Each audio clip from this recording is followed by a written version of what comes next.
everyone, and welcome to this Insta Live. We decided to be a little funny and decided to call it a suitable discussion. Uh, just a very quick brief on what we're going to be doing, and we'll get into why we're doing this. But we'll be discussing a suitable boy, and what we'll be doing is every week we'll be discussing certain pages. More largely, we'll try to stick to the part structure that's followed in the book, but we might deviate from it. So yeah, Diksha, you want to tell us why we're doing this? There's so much hype around it lately, and I think Vikram Seth really needs to call out Netflix for really making this book suddenly interesting to another generation. Not taking away from how great it is in itself, but the fact that I've been reading after months and months of not reading just because I saw the mini series. And Meera and I are not just Netflix, so let's give credit where it's due. So yeah, it's really exciting, and not just because of the mini series. I think it's really interesting that I have come off of watching Indian matchmaking, which I think most of us have, and now reading a book like this, it's just so. You can see that the same issues. It's almost that the fact that the same issues that we're hearing about right now existed back then also. It's quite insane because I remember when the announcement for the show came around, and there was this entire hype around Meera Nair making it, and then I went back and I read about it. Apparently, Monsoon Wedding was supposed to be a spiritual answer to A Suitable Boy because she couldn't at that point in time make that adaptation. But yeah, Netflix has just got this. Like, I know for a fact A Suitable Boy has been on my to read list for I don't know, definitely a decade now. It just I've never gotten around to doing it. And yeah, credit where it's due. Like, Netflix has really put that spotlight back on Indian marriage making. But so someone just asked, will you be saving this? Yeah, we will be saving this to our story and IGTV as well. I am not sure if I will be able to do it. I know last time there was some issue the last time I went live, but yeah. Oh, right. That remind me. Someone just commented about how disastrous the first episode was, and I think I saw someone's, I think on the Guardian or on Live Mint, a review of the show, and that is exactly why, guys, we're doing this. We're reading the book before we start watching the show in India, and so for as long as Siddharth and I've been friends, we've had this rule where we do not watch an adaptation till we've read the actual book, just so we don't start hating the author. So that's also one of the reasons we're picking this up, because we, like every millennial, are not going to watch it episode by episode. We're going to wait in November when Netflix drops all the episodes together. So hopefully that gives us enough time to get through this huge book. That's hoping. So again, for those who are just joining in, what we'll be doing is today we'll be discussing part 1. The edition that I'm reading is the 2013 edition of A Suitable Boy. Diksha is, I think, reading it on her Kindle. Same edition. Right. So, but for convenience, we'll be just sticking to a part structure which is the same across all this thing, and we'll be reading part 1, which is largely an introductory part, right? So, just a quick summary. Actually, there's no summary to offer. Part 1 just is largely setting out your characters and your story, and just putting your characters in place. And you start off with the Mehra family, and then you have the scene in it. The first scene in itself kind of establishes the entire premise of the book, where you have Lata and her mother, Mrs. Rupa Mehra, who's hilariously referred to as Mrs. Rupa Mehra throughout the book, or at least the first part 1, right? And she's basically this is at Lata's elder sister Savita's marriage, and they're just arguing about how she wants to get Lata married off again, and she wants to find a suitable boy for her, right? Okay. So before we get into that, this whole suitable boy, the number of times it's used in part 1, it's almost like, for me, a callback to Pride and Prejudice. I've read that book so many times, and it starts about this quote about marriage, which is iconic now. So I feel like the number of times a suitable boy and how Mrs. Rupa Mehra has been established is so like Pride and Prejudice. So if you like that book, that is the first thing that's going to jump to your mind, not just because of the premise, but also the way it's written. So that, for me, was a thing that stood out. Also, like Siddharth mentioned, initially the scene starts off with you being in a wedding where you're introduced to everyone, and I think anyone who's doing the screenplay, the adaptation screenplay, is so lucky, because the way the characters are introduced, it's the mother talking about a character and then Lata looks around. So you can actually feel like the camera panning to this character and they're described. So I feel like it's going to be one of the easiest adaptations for that screenwriter. I'm so jealous of that. And so especially when you mention, right, when they're describing each character, and because I think that's the beauty of the first part, the first scene in itself, that it's set at an Indian wedding, which is possibly the best place to look at any Indian character ever, right? Because there are all these bunch of characters right there. And something that really, really stood out for me was how this book, despite being set like in 1951, right, 3 or 4 years right after independence, it is so relatable at like in 2020 also. Like I can still point out characters who are just like some family member I have, or like I know. And that's just, I know, that's, I think that's some either a very good reflection on how human character just doesn't change, or how good a job Vikram Seth's done, like, analyzing Indian families. Or it's also a little sad that we're still asking for the same things in Suitable Boys and Girls. I mean, could go either way, but yeah, you're right. It's very, very relatable. I mean, if there was just a few mentions of texting here and there, I would just think it's like any wedding like we go to nowadays. Also, I think that just kind of gives you a very good reflection into how something that really was a very interesting aspect was that how, when we read about the Indian freedom struggle and we talk about how post partition and post the post independence, there was this revolutionary change in Indian society. But something that we noticed throughout part one is, because these families are largely like upper middle class or like rich people, right? We don't necessarily notice any change or any call out to a change in their pattern of living post independence, right? Like everyone just talks about independence as if it's just one of those New Year events that happened, or okay, just one of our first New Year's into independence. And I think that is kind of why we would now look back and still kind of associate it with, because I think there has been that upward class mobility, right? So I think what Yeah. so what I think remains the same is how middle class people or upper middle class people behave throughout centuries, or like at least 70 years ago, they behaved in the exact same way they did right now. That's true, and especially when you look at the content we've been exposed to of that era, right? Like every story has been so linked with the freedom struggle, and here it's just people acting like this major event about two countries just didn't happen. And also, what's interesting again about like a little bit about drawing from the class that the characters are based about, there's a clear conflict between the politicians and freedom fighters of that era versus people who are in like what we would associate as typical middle class jobs, where they're educated and are lawyers in an all white firm, etc. And each of them thinks they're better than the other, and that's really interesting to me, because I would think there would be some kind of agreement over there about who's better or who's more powerful, etc. But clearly each one seems to think that they're in the more noble profession, which really was strange for me. And so, like, because you introduced that bit about freedom fighters, so Savita's husband, Pran's father, is a freedom fighter and is currently the revenue minister of Purva Pradesh. And so a very notable thing throughout this entire bit was, we've shown that initially he's fretting about how the home minister has been invited by his wife to the wedding, and how the chief minister is also there, and both of them aren't to be seen, and he's worried about how they're plotting against him. And subsequently, there is also a scene where we see that he's talking about how he's himself going to lose land over a proposed land sealing act that he's going to pass, or at least push through the Vidhan Sabha. And so for me, that was just a very unique juxtaposition between how, we're just taught to think about our freedom fighters as these well-principled people who were, not after vices or power, or there was no thirst, and they were pushed into politics to run the country, etc. And maybe that was the situation till independence, but like clearly 2-3 years into it, at least the character we have here is not particularly driven by that principle only. There is that thirst for power, right? Like there is that political play, but there's also retention of that principled kind of, I don't know, opposite principle kind of change to be brought to the entire situation, right? That's true. One more interesting sort of thing that builds into part one, aside from each of the character introductions, is this mystery about why Mrs. Rupa Mehra's father suddenly did not want to throw the wedding.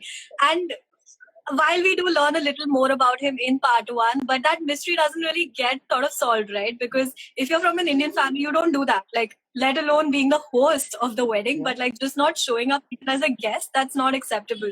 So we know that while we understand that everyone's not quite happy with that marriage, and like Arun and Varun think, who are the brothers of the bride, think that they could have, like, the bride could have done better in terms of finding a groom. But the fact that the grandfather didn't show up is, I really hope that comes back as an explanation, because whatever's been given in part one, I'm not quite okay with that. Yeah. Like, I hope it comes back. Yeah, because like, yeah, all of us know this. Indian weddings are that one place where every Indian family brushes aside every problem they have under the carpet, and now they just are, put up this united front together, and suddenly you have the grandfather just walking off, and yeah, like as Diksha mentioned, like later in part one, you see how he's a very temperamental man and always very angry to the extent that his daughter, who has 4 kids, is still scared to like talk to him about a lot of things.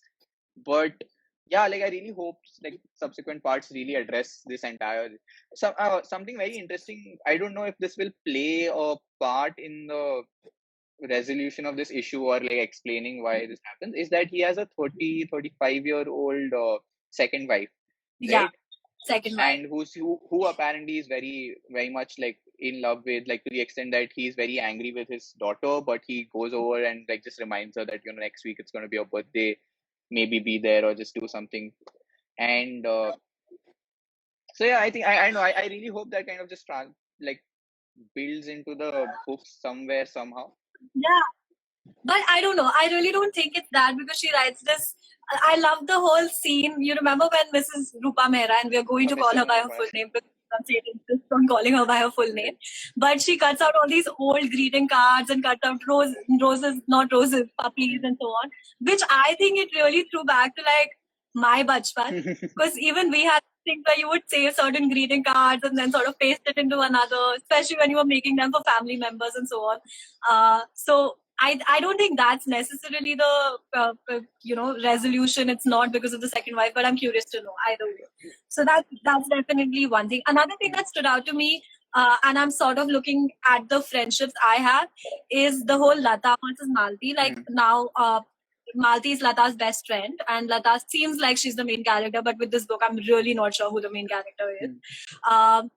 They seem to have grown up in very similar circumstances, with both of their fathers having passed away when they were young and so on, but completely different outlooks of life. Lata is this person who's very okay to let her mom find a boy who she's going to marry, and very okay to sort of, while she's getting her education and stuff, but she's okay to conform to society, whereas Malti seems like more rebellious.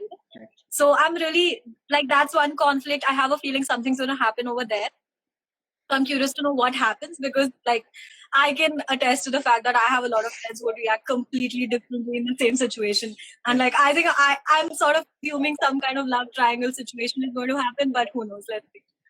Okay, that'll be fun. Okay, that's honestly the love triangle thing now seems so obvious to me, and that's something that did not come to me at first.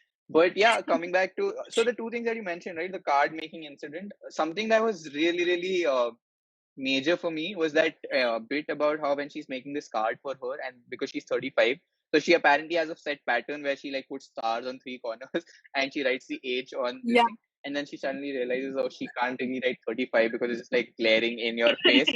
And then decides to go with something else. And that is also, I think, such a humane trait to have. I can imagine like 9 out of 10 people going through the exact same emotion while doing something like this, right? That and the dear to dearest thing, where she tries to put in dearest because she knows that's like someone close, even though she doesn't necessarily feel that way about her family member, but she has to write dearest and dear. Like that really, it made me really laugh when I was sort of reading that bit out loud. And even I also so I just wanted to talk a bit about Lata and Malti's equation, right? It's something very peculiar because they come from similar backgrounds, but still their upbringing has been different, to the extent that Lata's mother has been more conservative, as described in part one, to the extent that she is quite obsessed with her sons, and her idea for her sons is to get married to like people of the same caste. But for her daughters, it's just like finding a suitable boy and kind of arranging for that. Although she never skimped on anyone's education, that is something that really went well. But Malti's upbringing is something that really stood out because she was in a predominantly female family. I think she just had one younger brother who also died, but Okay. but her mother is shown to be very defiant of societal norms to that extent that she's pushing her kids to, I know, just go out when they're not ideally supposed to go out, or pushing forward with their education. And I think maybe at all, I think that does definitely build into how you are thinking of the world, right? When you're brought up in an all-female household as opposed to like, because so very surprisingly, you have in the Mrs. Rupa Mehra's household, right? You have Arun, who's 25, but he still behaves as if he's the patriarch of the family, and he might like to the extent that he might technically be the oldest male member. But that does happen, Yeah, right? When the father passes away, it's always the eldest son that sort of assumes that role. right. But that is the weird bit, right? I mean, I get that it's how stuff happens, but you also see how Mrs. Rupa Mehra has also played like a key role in how the family's been structured. Like she's the one who actually had to suffer, had to go door to door and ensure her family survival and carry out those things. And suddenly, like you have Arun, he might have done stuff. Like I am pretty sure the book will go into it, but you just see him, get married to Meenakshi after a 1 month romance, which his family. Splendid Meenakshi. Splendid. Can we please discuss Right. that All right. word? All The right. splendid Meenakshi. All right. And super like extreme kudos to Vikram Seth there. Like his pick of adjectives and his writing style is so peculiar and it's so great because literally every character is so well described and he picks like these unique adjectives to describe them, which just gives them this flavor and this entire. You can actually imagine that person in your head. Like everyone knows a Meenakshi, but probably never has used the word resplendent for that person in their life. But now they do, and now they. Which I hope. to me makes me scared about the adaptation because I have very distinct pictures of each of the characters, what the wedding looked like, what everyone looks like, how they talk. And now I think seeing it on the screen is going to be, obviously it's not going to live up to it, I think. Yeah. So I mean that's the power of the writing and the imagery he's used when he's described each of them. Also, can we talk about the whole Arun and Varun, first of all the name being so funny. But aside from that, like that one exchange you have when you're being introduced to the characters with the big brother and the younger brother, and Arun just snapping at his brother and his brother just looking down. Automatically, with that one exchange, he has made Varun the guy we all root for. Yeah. Because we've all had these like elder people in the family who've asked us to shut up, and we've just been like, okay, I'm just going to do this for now. So I think that was a very interesting exchange for me that stood out. The same goes for me, and for me, I think the reason is slightly different to the extent that I found like, okay, so my entire idea was that I was trying to look at the characters as right from the start because they appear to be so familiar. I was trying to kind of think back to how these are linked to things that I've seen, not just in my family, but from people I know. And something that really was kind of odd for me was that how to the degree to which Arun demeans Varun, right? Like I know elder siblings are slightly hard on their younger ones. I know that being an elder sibling myself.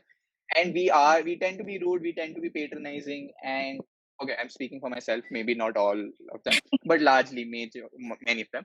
But I know there was some level of vitriol in Arun's entire demeaning of Varun, wherein he's literally just passed him off as this useless person, wherein Varun has never given any indication or like throughout part one gives any indication that he's anything below what an average person is. Like that is all that it is.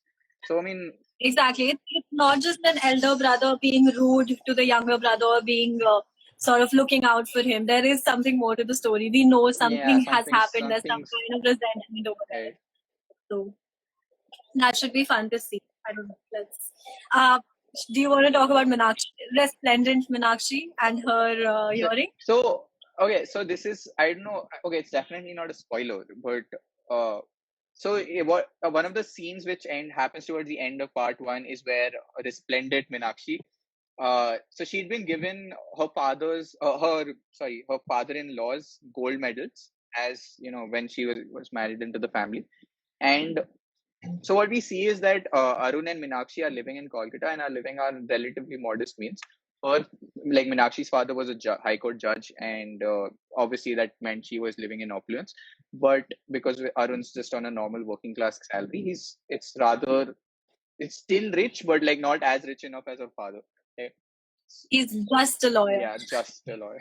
But yeah, so I think that so we do see this element where she kind of gets jealous of, or she goes out with her friends one night, like of Arun, Meenakshi, and everyone, and she sees that some of them have these golden earrings, and she kind of is, although it's not jealousy, it's just this desire to have the same kind of earrings, and she decides just on a whim to kind of melt her father-in-law's gold medals and like just make earrings out of it, and subsequently it does come out and it does cause a small issue. It doesn't cause a huge issue, which personally for me was like weird, because Surprising. yeah, because I think given how much, okay, not just Indian families, but how like literally any middle class family across the world would place on education, let alone like a symbol of excellence in education, like getting a gold medal at IIT Roorkee, which Indians would realize is a huge deal.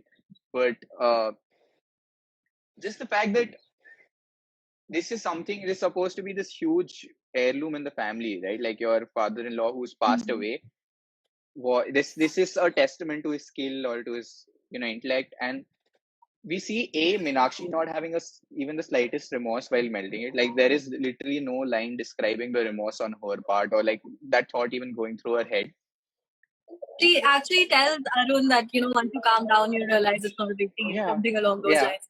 And the other bit that stood out for me was how even through this entire thing, there is no ill feeling, or like there's no malintention on her part, right? She doesn't do this to spite the family. Like it's not that, oh, this will teach my mother-in-law a lesson, or maybe Arun will treat me better. It's just, oh, I want gold earrings. I was given these gold medals, so obviously I can do whatever I want with them. So I'll melt them and I'll get gold. Like, so I know if it's just like a rash 25-year-old acting out, maybe it simply could be that, for all we know. It's the upbringing, right? Like Meenakshi didn't grow up in a family where gold medals in education were a big deal. So she didn't think it was a huge thing. For her, it was like, for her, true status is having those earrings that she sees her friends wear, not having gold. Her father-in-law's like heirloom like medal. So I think it really shows and I really hope this does not happen, but it shows that different types of family maybe do not make for a good match. And I hope this doesn't, like, this is not the final moral, but that's the sort of feeling it gave me. Also, that exchange sort of made Mrs. Rupa Mehra, I sort of liked her more, the way she handled that situation while she was upset, but she didn't feel the need to lash out on her daughter-in-law, which made me feel like, okay, she's probably a little more understanding or modern or whatever, for whatever reason, like more than I gave her credit when I first heard her talk about how women are like binds to their husband and should cling on to them and so on. So like it made Mrs. Rupa Mehra more endearing for me, and I sort of understood that she's trying her best and almost made me root for her. It also really developed Pran's character, right? I mean, I thought he's going to be a random person who gets married off and does not become important, but he really, like, dark horse.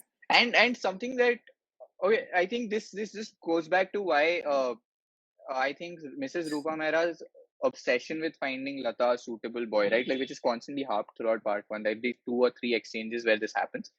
And so apart from your usual Indian motherly instincts, right, to like find a suitable boy for your daughter, or a suitable partner for your child, I think this entire Arun marrying Meenakshi after 1 month of romance kind of threw her off her game, and it's now kind of testament as to why she needs to get her daughter married into a suitable family. And this is one of those like large glaring examples I can see coming back in the book, like as to why this happens, because there's something I've seen, right? Like when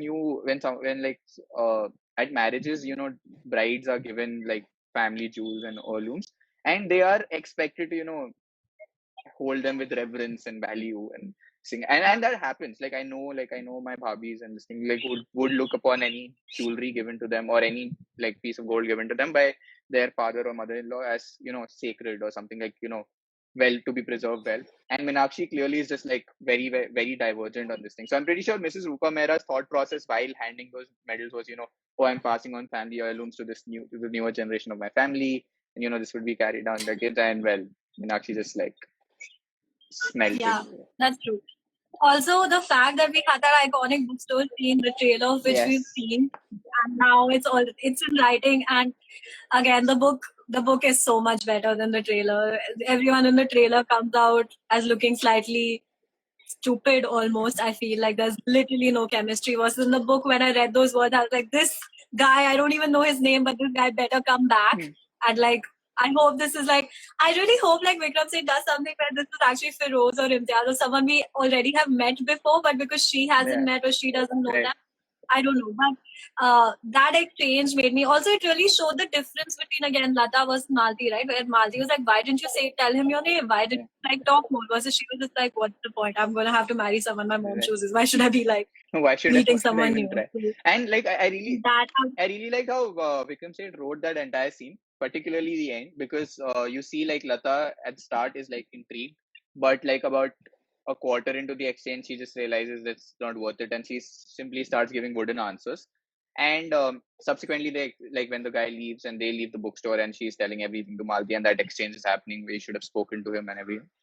That entire scene ends with this one line where she like Malti had a sly smile on her face, and maybe she had a similar intent in her heart, and that just gives you that tiny start of a romance there. Like it's just a very subtle thing just thrown there. Probably like you miss it in the blink of an eye, but it is something really cool for me. Like that was something I was like, okay, that I see what you did there. Like I can see that okay, she's maybe 90% of her reactions is like shutting off to any possible kind of thing now, but there is that slight bit of attraction there. So who's been the character that you like the least till now? Like the least? Okay. For me, it's going to be a tie between Mrs. Rupa Mehra's father and Arun, for sure. That's so strange. I love Mrs. Rupa Mehra's father. Like, he's becoming one of my favorite characters. That whole exchange of like Nimbu Pani and arrowroot biscuits. I don't even know what that is, but how particular he is and the way he is like bossing around his very, very old daughter. Like for me, Mr. Kishan Street, I think his name is that. Like he's becoming one of the characters I want to know more about. I think Man for me is becoming a very irritating character. Like I know I have a very strong feeling he's going to be one of the central characters as we go ahead, but not liking him. Like I'm so bored of reading this pampered boy finds the love of his life and like straightens out kind of a thing, and I feel like that's where it's headed. And I don't know. I really hope there's something different coming. I don't know. I mean, it's Vikram Seth, and the book's like supposed to be this huge reference book, so I don't really know what to expect from this character. But I kind of think that his character would. I know. I'm really not very sure of whether this character would play a major role or not. But he's introduced in part 1, so who knows? Who knows? Also, I'm surprised you didn't. Lata sort of crush on Man. There's a little intrigue. So like very hum aapke hai kaun vibes for me from that. Like our siblings are getting married, so should we also get it on? Dude, I'm telling you, if Savita falls downstairs, I am suing. I'm going to create a ruckus, dude. This is so you can't do this. But I completely forgot to talk about this. So as some of you might know, we Kitabi Karwan did like a podcast interview with Anuja Chauhan about a month and a half ago, where she talks. Who, by the way, is Diksha and mine, one of our favorite authors. We really love Anuja Chauhan. Anuja, if you're watching this, but yeah, I'm sure she's not. Damn it. But anyway, so she talks about how this is one of her favorite books, right? And this was also, I'll admit, like, I know 10% of like that motivating factor to make me read this book. But yeah, if any of you have read any Anuja Chauhan work, you can clearly see why this is her favorite book. Like very easily, like you read 10 pages of Vikram Seth and you'll realize why she really loves it. Because exactly. Oh, sorry, go on. I'll get back to my. No, okay. So, like I said earlier, I'm reading after like a while, and the first book I picked up after my reading hiatus almost was Battle for Bittora, and then Those Pricey Thakur Girls, and oh my god, like even callbacks like Pavit Pradesh versus Purva Pradesh, like those things. Like I feel like Anuja Chauhan is a more like modern Vikram Seth almost in the way that she writes and her writing style. It really feels like I'm reading something that was derived from this. Right. Very, very interesting. Right. But on that front, like just moving on towards the possible like things that I didn't like from the book, or at least the first part, was so it actually kind of flows from what I like about Anuja Chauhan. Like, so when you read Anuja Chauhan, you see her work is very free flowing between switching say between English words or using italicized Hindi in her books, right? So she tries to give her characters a more natural sounding voice, wherein you will see them calling each other, I don't know, chai leke aana instead of get tea, right? Or so, Yeah. and something that I know made the text wooden for me in that extent was how almost all interactions between characters were in English. Like, and there was at no point of there was not even a mention that this was supposed to be in Hindi. Like, a very casual reference to this thing. And so it just made some bits weirder for me. Something like, I think there is this reference to Mrs. Rupa Mehra playing 3-5 instead of 3-5, which is like one of the most popular card games out there. And I was just like, as this, maybe I kind of had slightly higher expectations from Vikram said that he would make it in a different context, because I know that was just kind of something that bummed me out a bit. Same, and I don't know if that because it's set in the upper class sort of society, or if that's really a reason. But I refuse to believe in the 1950s they were all talking in English. Maybe we just don't know. We should do more research probably. But yeah, that makes it a little inauthentic, and it makes me feel like it's someone from the outside talking about Indian families versus someone who's actually experienced that. Right. And I know Vikram Seth wrote this about, I think, his father. That's sort of where it's loosely derived from. So it's very strange that it completely, there's no reference to any Indian sort of words or the fact that it should be in Hindi. Even exchanges with servants, etc., are highlighted in like proper English. I mean, I had to look up certain words in my Kindle dictionary when I was like sort of reading it. Yeah, so that doesn't. Another sort of not yet a negative, but for me could be a negative is I am. So when you start off the book, for context, there's family trees, like on the first page, and that's what you read. Like Siddharth mentioned, I'm reading it on my Kindle, so I could not understand the family trees. Okay, I tried increasing the font to maximum. I just could not read that, so I skipped over it. And I liked initially the fact that I didn't need to know that and how characters are being introduced very well.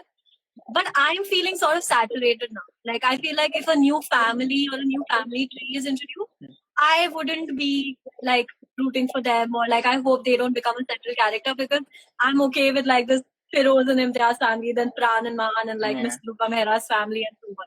I don't want new characters anymore.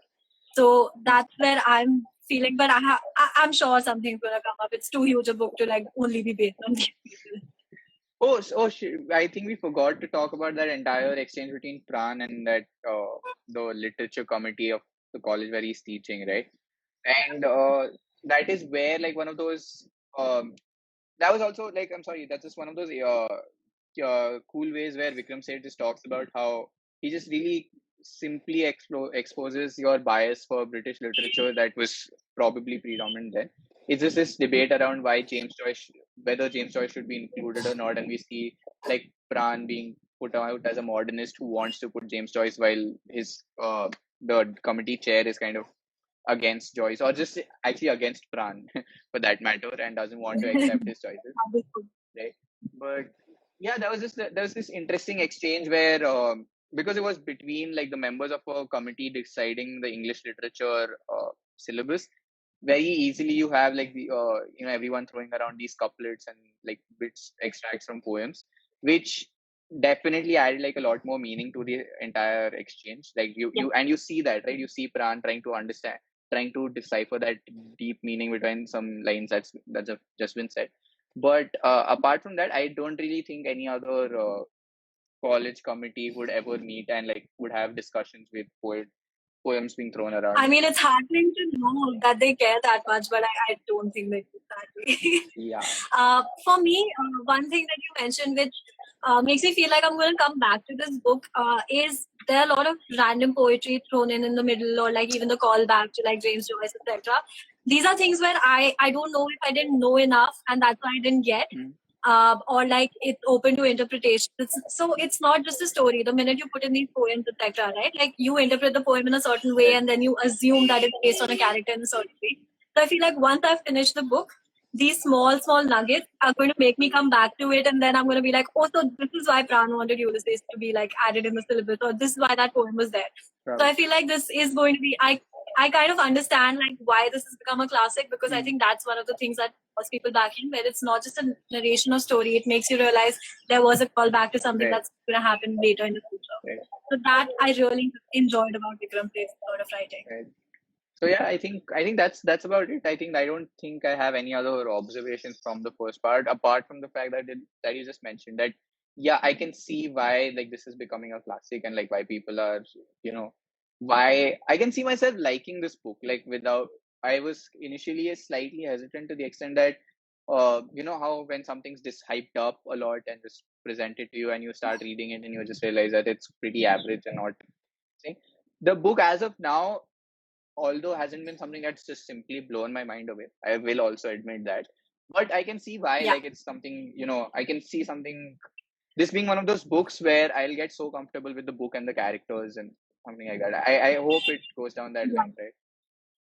So for me, it's sort of that sequel to Pride and Prejudice that Sense and Sensibility wasn't. I know it wasn't a sequel, but it feels closer to it than any of the Jane Austen novels felt. Right. So I'm really enjoying that. I'm also liking the fact that one of my favorite, our favorite authors, seems to be so inspired from it, and having read her books first and this now. Right. So that's really interesting.